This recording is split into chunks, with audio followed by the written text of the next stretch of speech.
So here's the thing, we think about the superintelligence, and a misaligned superintelligence is a very scary idea.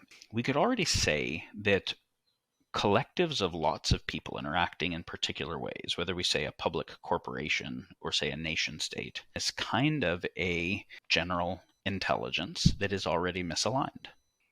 Let's say we take a large public corporation, right? Well beyond what we have evolutionary history for. We had evolutionary history for tribal type size things below the Dunbar number where everybody could talk to everybody. So possibly the human scale ethics and whatever could perpetuate through the whole thing. At much larger scale, it changes, which is why the beginning of large civilizations started to have different properties.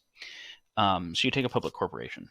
Who's in control of it? Kind of nobody, right? Like the people in the corporation answer up to the executive team, answer to the CEO answers to the board answers to the shareholders. The board has a fiduciary responsibility to maximize profit returns to shareholders. The shareholders are pension funds and whatever, where the managers of the shareholders are trying to get money back to the 401ks and the whoever is in there.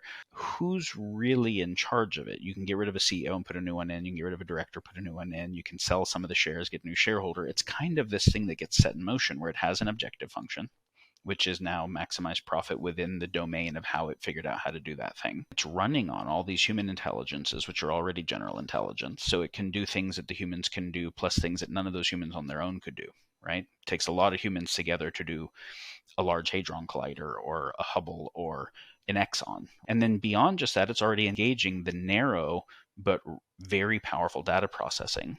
But the fiduciary responsibility to maximize profit makes it kind of an obligate sociopath. A shareholder profit maximization fiduciary responsibility in an oil company and solving climate change are incommensurable. A shareholder fiduciary profit maximization in military industrial contractors and a world of peace that would denecessitate all the demand are incommensurable, right?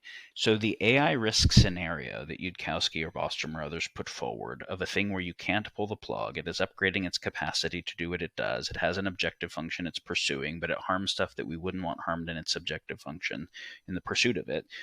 What I'm arguing is that we are already there, and it is our world system, and that AI is simply accelerating it.